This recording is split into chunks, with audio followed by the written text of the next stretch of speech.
begin doing that scanning, finding out more about the assets so you can move from that general to the specialized. But the important part is you have to start taking action. You have to take that first step, and you don't need to know your entire risk profile to do that. You can put in assumptions and put in some generalized controls and get really positive effects from that, and then move into the specialized protection. And whilst you're doing it, your overall risk will be much lower. Welcome to the Industrial Cybersecurity Insider. In each episode, we dive into the world of industrial cybersecurity. Join us as we cover the latest trends, innovations, and practical insights as we talk with leaders and practitioners across the industry. Gear up and let's get into this week's episode.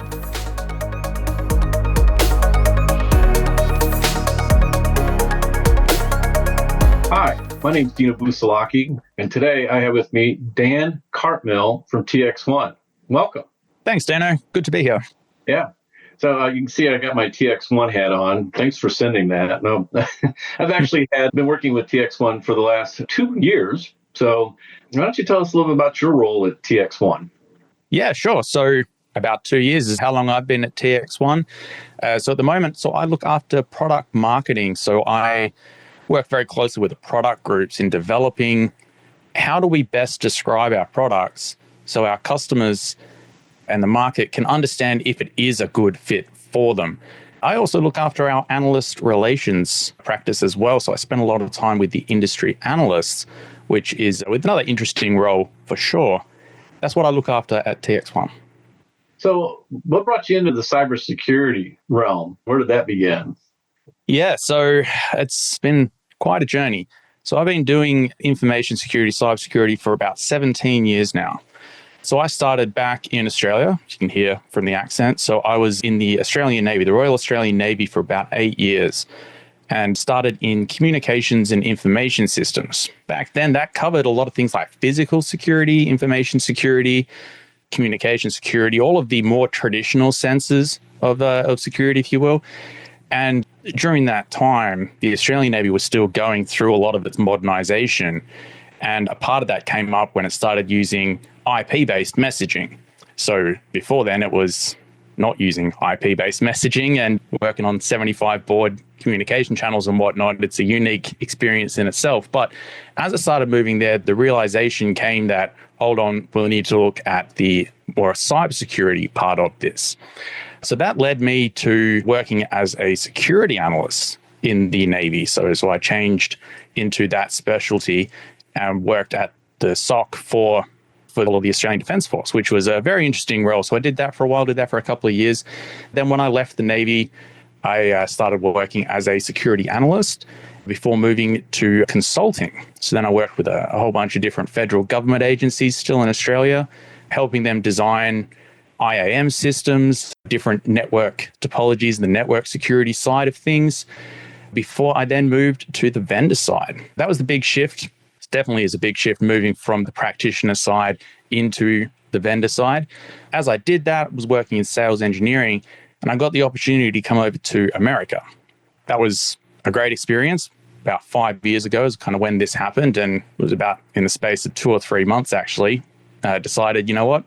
I'm going to move over to the States. I'd been offered a job as a product manager for the Tipping Point product at Trend Micro, a network security IPS tool. I was doing that for a couple of years as a product manager. That was very interesting, working on that side of it. And then I moved into product marketing. So that's how I met TXOne. So TXOne used to be owned by Trend Micro. And the part of product marketing that I was leading, the network security part, had TXOne as a part of it. So I started working more and more with them as developing their messaging and their marketing, understanding the problems that they were facing versus the problems that I'd previously seen, the things that I already kind of knew about, had a good experience in, and seeing, hold on, these are pretty different. This is new. This is interesting. This is something that in a lot of cases haven't seen that before. And it really interests me. So then the two companies split. So TXOne spun out as its own company, and I was good friends with the product manager and the CEO, Terrence. And the opportunity came up to move over to TXOne, and I took it. And it's been great. It's been very interesting. The problem space is just so different, it's always interesting. And I think that's probably one of the hardest parts is because it's so different, it's very hard to understand.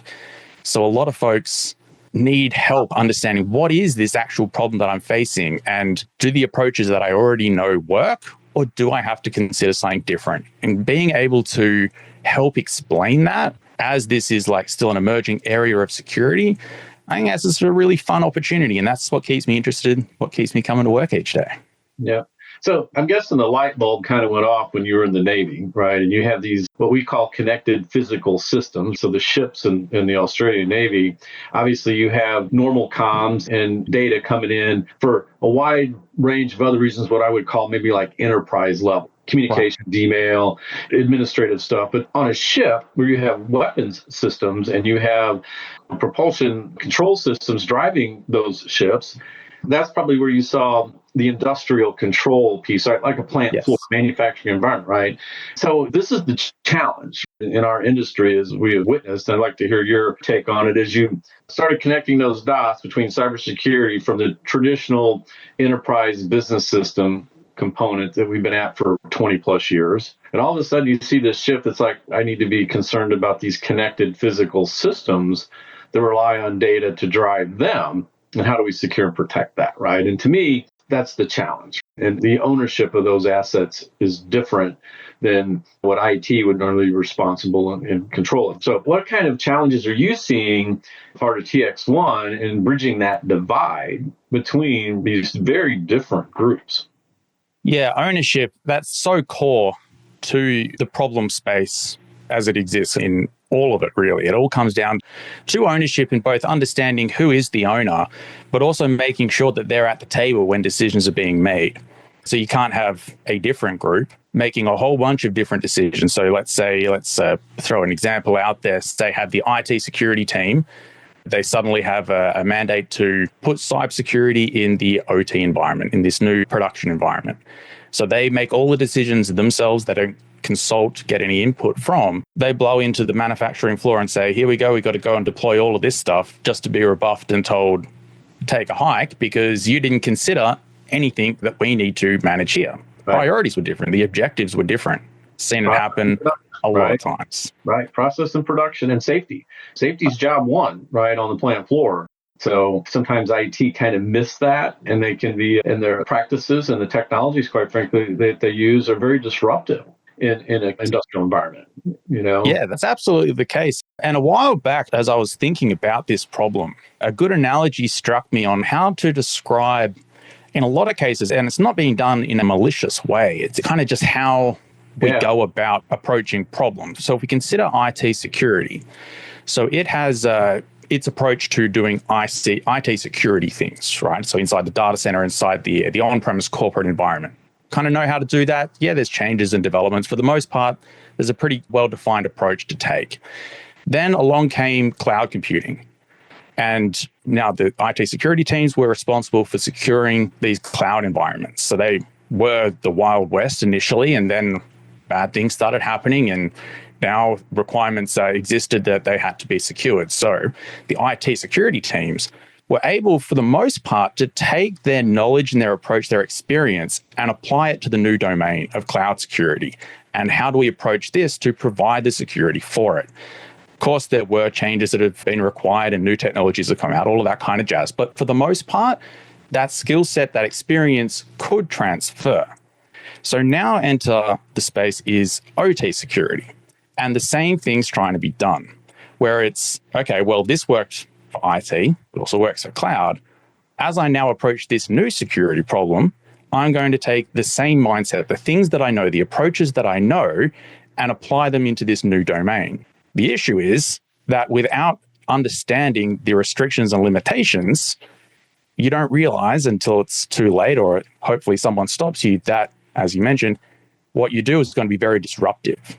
You can't take a stop things and then fix it later if it goes wrong. You have to adapt any approach that you take to identify the priorities and respect the priorities of that operation.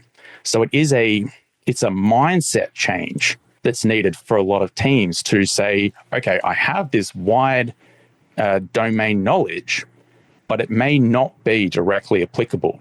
And I should wait. I should work closely with these other teams. Collaboration is so important to understand why and then go forward. Yeah, I like the cloud analogy because even the client that was wanting to leverage the cloud still had to rely on multiple external resources to help them, right? The cloud's vendor, the security that vendor is using, and or third parties, and the technologies that you're deploying and buying, whether it be Palo Alto or Cisco or Juniper or CrowdStrike or what have you. It was a culmination of organizations to help with that, right? It wasn't just the client pick company A who wants to leverage the cloud and say, I got this all figured out, I'm going to start leveraging cloud. They had to rely on those third parties to help them. And I see that as a little bit of a gap on the OT side, because there's not I hate the term here of whose truth is actually real in this discussion. And how do you make that happen with OEMs, SIs, plant operations teams, engineering teams, IT, InfoSec network, plant management, risk, all these different groups that you got to bring to the table to tackle this area that we're concerned about, which is that industrial control system environment. So the cloud, that's a good one, right? So whatever playbook you had to use then to bring all these people to the table, you have to do the same thing again if you really want to get after your plant floor cybersecurity posture and strategy. Absolutely. And this is definitely even more broadly than this for OT security in general. I think by identifying that, hold on, maybe we have a playbook that we can reference here, how we went to cloud, how can we use that? But even just OT security versus IT, I think we can learn as an industry, we can learn from the mistakes. Boy, were there some missteps in IT security, some things that didn't go well, some approaches that security organizations took that just really rubbed everyone the wrong way. Essentially, and I hate when I read it, when I see it, that it's always the user's fault, or the user's always wrong, or the user knows nothing, or it's a user error. Well, it's because you never told them what to do in the first place, and then you yelled at them when they didn't do it. Yeah, we see that a lot. It's the finger pointing game, right, between IT and OT. And OT's has got a little bad taste in their mouth because they've had disruption, they've had shutdowns, not really sure what happened. IT's claiming they didn't do anything, it wasn't on their end, nobody knows what really happened, or they do find out what happened, and it was IT scanning the network at the wrong time, trying to do their due diligence, but not realizing that they were going to be very disruptive in their activities. So, because I will tell you, as a long-term manufacturing guy and working for a group the size of Design Group, the Barry Wehmiller teams, we got hundreds of clients, do tens of millions, hundreds of millions of dollars worth of business every year. And I will tell you right now, nobody calls us up and says, hey, we need to tell this project that you're working with us on, we need to sit down and have an OT cybersecurity strategy planning session. Mm-hmm. Think about that for a second, right? Never once as a CISO or a CIO or the engineering team came to us on a $25 million project which we're doing for them, or even a new plant build out, $200 million plant build out. And nobody's sitting down to us and going, hey, we need to do all these machines, all these systems, all these networks that you're bringing into this manufacturing environment. It sat down and said, we need to talk about our cybersecurity plan. And that's 2025. I know we're just into the start of the year with multiple meetings every week planning, and nobody is coming to the table, whereas I got a CISO or a CIO pinging me up going, I need for you to help me figure out how we're going to secure that plant floor. Yeah, so it makes me, I wonder with that, because absolutely agree that it should be strategic thinking, and strategic thinking aligned with the life cycle of the actual plant that's being installed, the different systems, machinery that's being installed. It needs to be aligned with the much longer life cycle of that. But I wonder, is that in part caused by, the IT security team, the CISO, the leadership of the security org, they're stuck fighting fires in their IT security. They still can't get ahead of that, let alone look at the strategic view of a new system that, in a lot of cases, the teams aren't working well together. So it just seems like, there's every reason not to do this. There's every excuse pops up as a reason why I didn't get to it today, and it ends up just slipping. And then they're stuck with a cleanup or come try to patch it later, which ends up costing 10 times more, affecting the actual production, the security, the overall posture, the risk, all of that comes from ignoring the problem because, well, it comes back down to the ownership and that collaboration between those teams. Well, yeah, and also companies like ours are competing for this project, to put a new packaging system in. And so they're cutting cost wherever they think they can in order to win that opportunity. And so if they can cut out $100,000 in OT cybersecurity licensing costs or putting in a standardized and switching platform that can help move that metadata to the platforms it needs to get to, they're cutting costs to try to win the deal. And the client's not putting any requirements on them and say, you will put cybersecurity X product in that panel. You will put cybersecurity EDR of this stripe on these SCADA systems that you're building and designing for us. Those conversations don't be had. In fact, what we'll find in a lot of cases is, to your point, IT in a virtual environment where you might have 100 HMIs running on VMs versus standalone bare metal boxes out on that plant floor. IT will come in behind that project at some point and they'll install something like CrowdStrike in that environment, not recognizing when AV and scanning fires off in that environment that all of a sudden now my HMI that's running my filler at 2,000 bottles a minute is quit communicating. And the PLC doesn't see comms, comm fault or goes safe, and my filler stops working. And none of that stuff is being tracked. OT can't see the fact that scan fired off. Mm-hmm. And nobody's sitting there going, I have delayed in communications between my PLCs and my HMIs and my motor control centers, and those machines faulted because there was no timely communications, or because there wasn't timely communications, they went safe. Just like an AGV. An AGV, if it loses communications with the network, it'll quit running for safety reasons. Right. And so there's where you have that disconnect between IT and OT, where IT just said, hey, I'm putting requirement is EDR on these virtual machines. Why didn't you work with the OEM that designed and built that before you did that to see what your disruption looks like when you fire off tools at whatever interval you fire them off at? So we definitely see that building specialized OT tools. We only build the security products at TXOne for industrial systems that are not well designed for IT environments. Right. That is one of the biggest things that comes up in the actual product design parts is how do we make these technologies such that they don't impact the normal operations of the products? And the way that we look at it is, so there might be a cybersecurity threat that exists. You have perhaps a controller, a tool that you're putting in to try and mitigate that, to try and stop that from happening. At the same time, there is another class, if you will, of threats, the operational threats, things that will stop that operation from running the way that it's expected to. At the end of the day, and certainly from the operations perspective, it doesn't matter which category it's in. If either of those things happen and the operation is no longer running the way that it's expected to, that is a problem. That needs to be stopped. If a security tool, as you say, if that IT EDR tool causes some kind of interruption, some kind of outage from it going about its normal business trying to protect against a security threat, in reality, it turns out that security tool was actually an operational threat. It was a threat in and of itself. Right.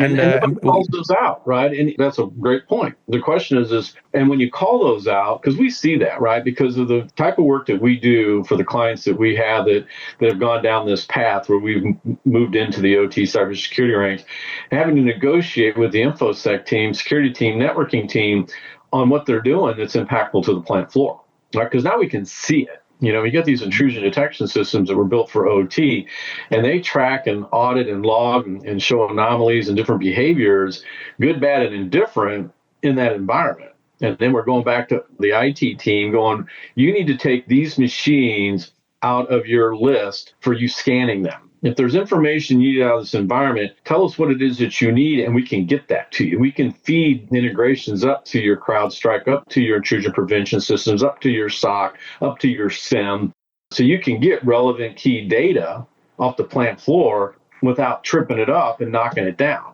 Right. So, extending that further, it's also a case of, is that same amount of information actually required?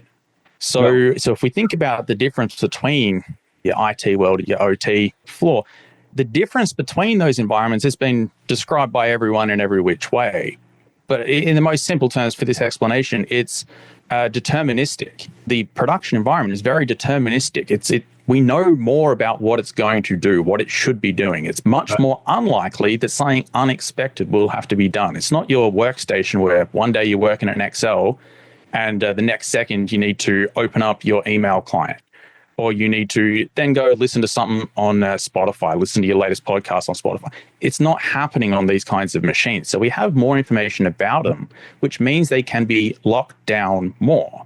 So they can be restricted more in what they're doing. Think application allow listing and whatnot that tried to work in IT. It never worked. It never took off, and everyone kind of went away from it because it was too hard to do effectively in dynamic worlds. Well, that works pretty well in a very deterministic environment. And with that, you need to track a lot less information because you don't need to try and identify if a threat is occurring, if there is actually an attack happening right now from 1,000 different signals about all the possible things that could be happening. Because most of those, you just stop them before they started anyway. You just need to monitor the individual processes, the things that you expect, and are they working the way you expect? Right. So it's a different approach to security as a whole. Yeah, and to your point, understanding that process, who's best suited to determine how that process should work for that machine to operate? It's not going to be IT, unless they really want to learn the process. This is where the CISOs and the CIOs getting past their, what I call the line of demarcation. What we typically witness in 98% of the clients that we work with is IT stops at what we call the IDF. That's the last distribution switch under IT's domain and control that's within that plant before it drops off and starts connecting all these different machines that are down in the plant floor, per se. They stop pretty much at that switch. And then all of a sudden, now I've got a packaging line that's got 5 switches on it and 10 HMIs and 20 PLCs that are all downstream connected in that environment. But that's not IT's domain of responsibility and control. It stopped at that last switch they own. Anything after that, and so that the key for the CISOs and the CIOs, how do you get past that? Because the guys that own that stuff down there, if they're not working with mature OT cybersecurity organizations that are aware, and I can say Design Group is one of them, Rockwell's another one, Siemens is another one, and their partners, how do you change that relationship and that dynamic? Back to what I said earlier, why aren't we being called into the room when somebody wants to talk about cybersecurity and manufacturing environment? Wouldn't you think you'd bring in the people that have designed and built the machine centers that you have out there and the infrastructure in which they run on as part of the conversation? Absolutely. I mean, they should be, before anything's put to paper, it's all about meeting, opening that dialogue. And there's a lot of different ways to look at that. So there's the obvious benefits, as you just described, of the technicals of how do we best achieve this. Another thing for CIOs and CISOs to consider, though, the eternal challenge of how do we prove to the committees that we're spending money wisely, that we're actually having a positive effect on the organization. We're not just a cost center. The security isn't just a cost center.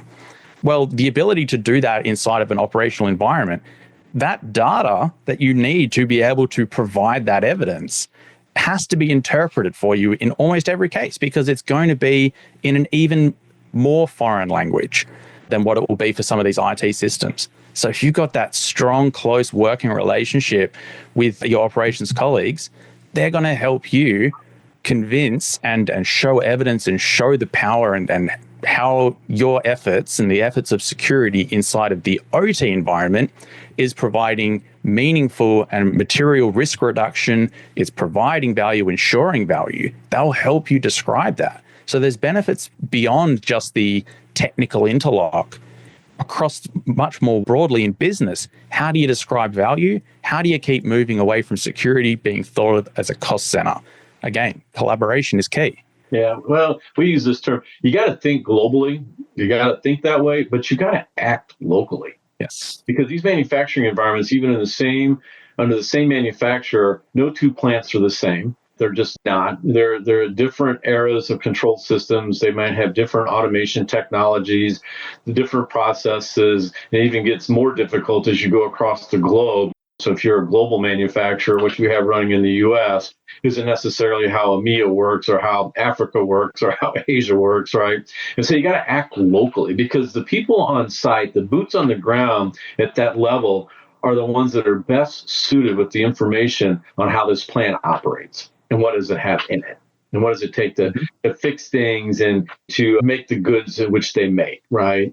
And understand what technologies have been placed in there. Because we go into plants and even the local teams aren't really entirely sure how things are put together and how they should work from a technical standpoint. They don't know because they don't have the tools, they don't have the data, and they don't have the expertise. Their job was just to make widgets all day, every day. And if they couldn't pinpoint a mechanical issue, a motor that burned up or gears that need to be replaced or belts or whatever, then they're not really sure why their packaging system quit working. They just want to get it back up and running as quickly as they can. Absolutely. And that's what the business's objective is, right? Business's objective isn't counting how many security incidences did it have or did it not have. It's how many widgets were made. Right. It doesn't matter the security part. So that's measuring what matters. It is so critically important there. And I love that think globally, act locally.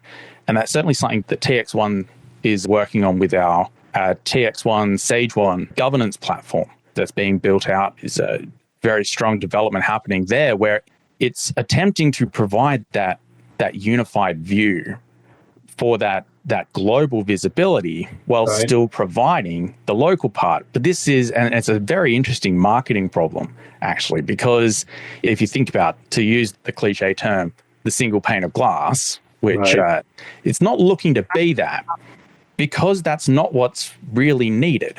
Because the individual sites, they still need to maintain their level of control. Sometimes they may just want that, and internally they just need that. Other times they may be regulated to have that, all the way down to individual devices being able to be overridden.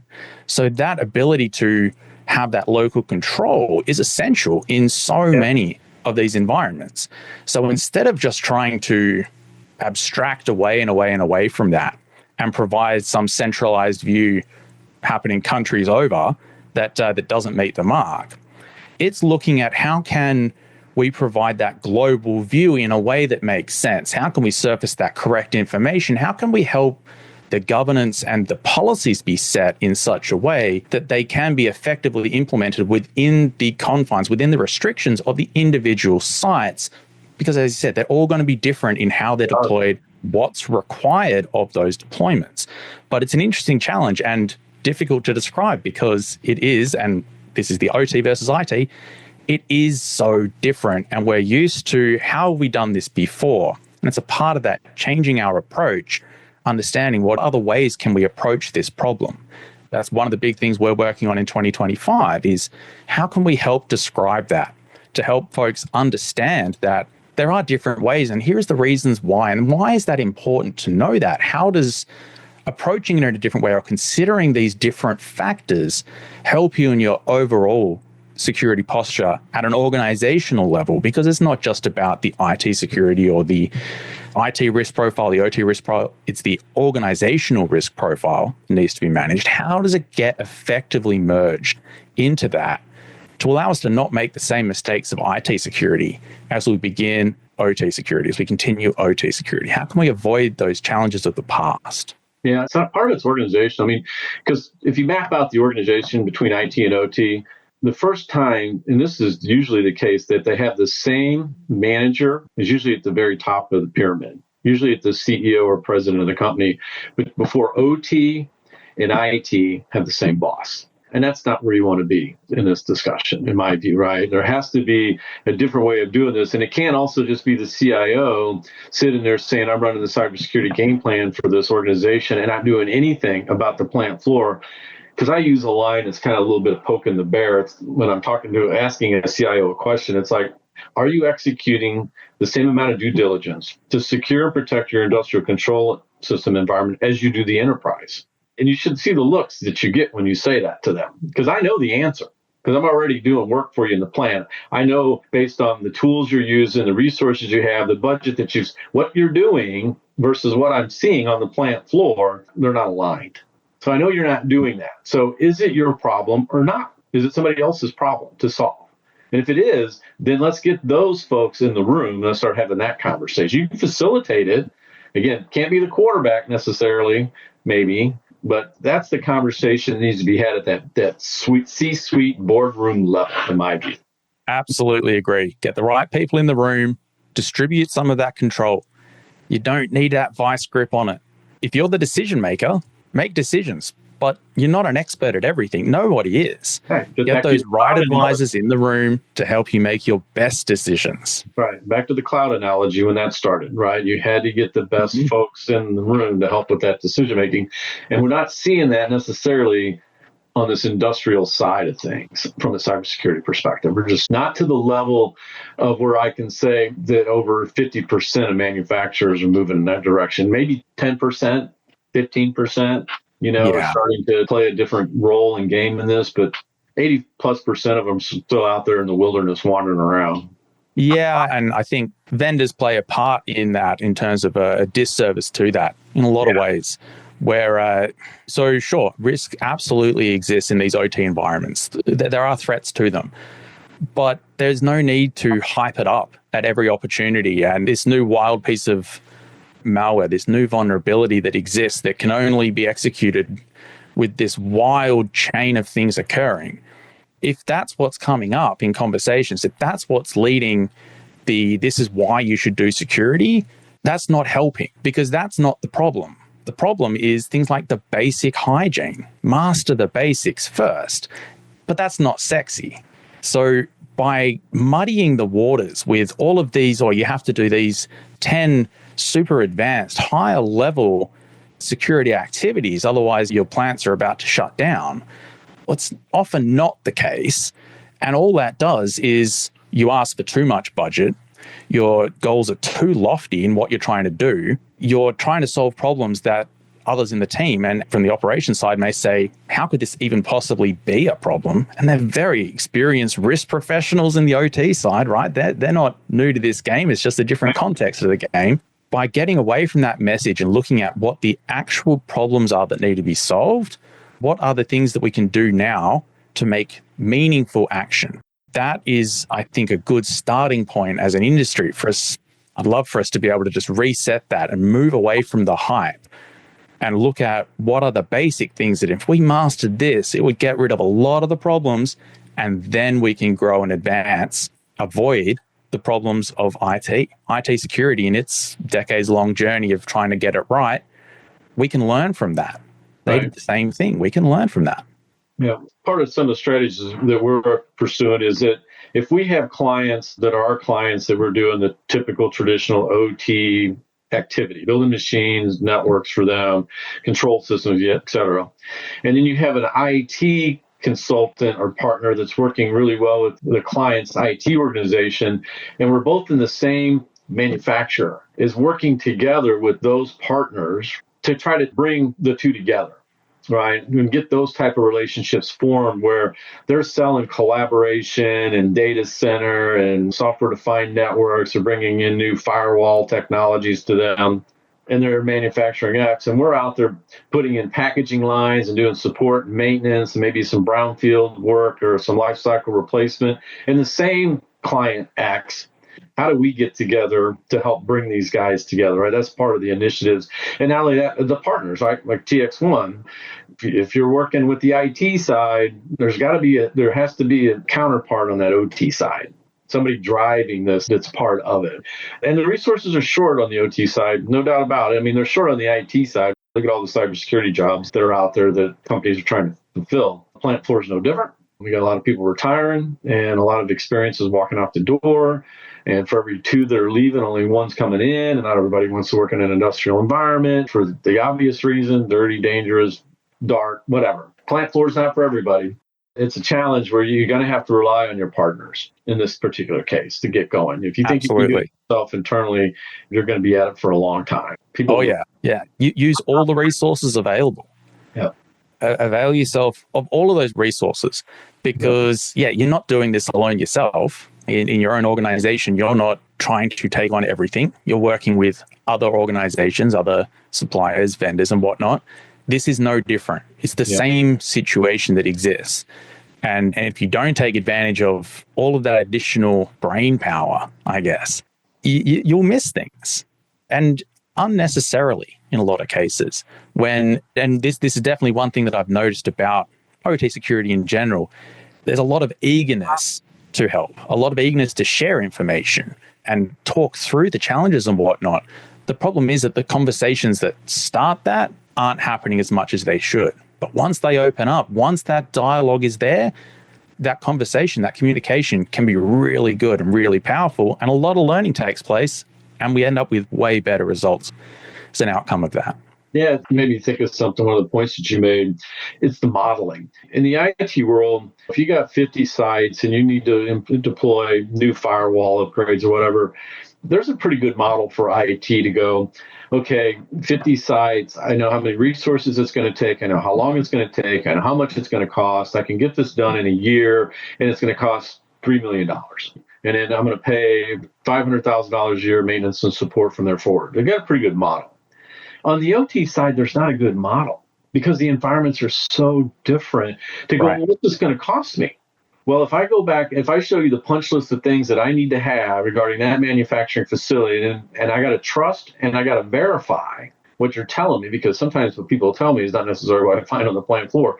So then we have to go spend this discovery time in the field, going and actually looking at that stuff to come up with, well, this particular plant is going to cost you $1 million. And this plant over here is only going to cost you 500, and that one's going to cost you 3 million, right? There's not a good model because there's not a lot of data to be able to determine what's it going to take to do this. Because we see that with clients today when it goes up to the board, it's like, yeah, we got some problems. We need to fix some stuff. Holy crap, we got to deal with that. What's this going to cost? It's like, well, you got 125 plants around the world. Yeah, a few dollars. Yeah, maybe you start a swear jar or something like that to start collecting some budget. But I mean, that's the power of a partner. That is the power of a partner. So as an individual organization, yeah, you might build a few plants a decade kind of a thing. You're not building one each week. Right. Like design group, how many have you built? How much more experience and the background, the learnings, the lessons learned that happened on the client before that you can bring into this next one here to help the next client along. That is such invaluable information, invaluable experience. And yeah, having those partners available to you, an amazing resource. And I definitely recommend organizations look for their strongest partner for their particular industry, for their region as well. As you mentioned, they're all different, to help them make their best decisions. Right. Yeah, it's definitely a journey, right? It's not a sprint. It's a marathon. Mm-hmm. And there's a lot of mergers and acquisitions, which is how a lot of these plants have grown. So they don't even know what they have. Right. It's like, how do you go out there and you bought a brand new plant and you've got 30 Windows 7 machines out there running critical processes on your plant floor? Yeah. I asked the CIO, what would you do with a Windows 7 machine? He or she would say, I would get it off my network. In fact, I would rip it off my network. It's like, well, it's going to cost you $30 million to get rid of those couple of dozen Windows 7 machines you have in this plant that you just spent an expensive machine. Yep. Right. Absolutely. And I mean, with that, and yeah, the mergers and acquisitions is a good one for it. But even so, getting started, taking that first step. And actually, we look at this a lot. I've been doing a lot of work on this recently in TXOne's messaging is a lot of these legacy systems exist. The fact that it's legacy is not even a great way to describe it. They exist, and that's fine. If they're still doing their job and the only thing that's wrong with them is a security thing, well, it may not be the best business decision to actually replace that right now. Maybe the cost of replacing is too much. That's the legacy system. That's a whole different discussion. But the part with it is, unless you have a just built yesterday plant, there's going to be something in there that has some kind of a vulnerability to something, has some kind of exposure. Instead of taking the approach of, before we do anything, let's map out 100% of what we've got. Let's find out every asset that we have. Let's find out every vulnerability on every asset we have, and then we'll take some action. It's safe to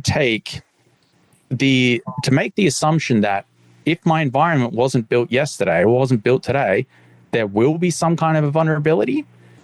then start putting those preventative blocks in where it is safe to do so. IT/OT borders, at the edges for remote access and whatnot. Put in those things and have it a generalized policy, sure. But that is going to cut down that attack surface so much. And then alongside that, begin doing that scanning, finding out more about the assets so you can move from that general to the specialized. But the important part is you have to start taking action. You have to take that first step, and you don't need to know your entire risk profile to do that. You can put in assumptions and put in some generalized controls and get really positive effects from that, and then move into the specialized protection. And whilst you're doing it, your overall risk will be much lower. Yeah. Well, like I said, it's a journey, and you just got to start. Pick a plant or two or three, and you got to begin the process.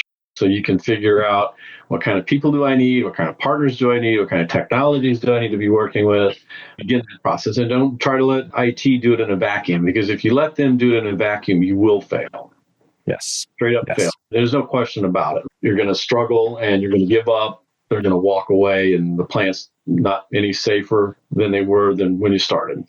Exactly. But you spent a whole bunch of resources in the process. Yeah, 100%. Well, Dan, it was nice to meet you. I'm sure our paths will cross in person at some point, at some event. Yeah, I hope so. This has been great, Dino. I really appreciate it. Thanks for having me on. Happy New Year. You too. Thanks for tuning in to the Industrial Cybersecurity Insider. To stay up to date with our latest episodes, be sure to click the follow or subscribe button now. And if you found this podcast helpful or have a topic you'd like us to discuss, please leave us a review or let us know. Thanks again for listening. See you next time.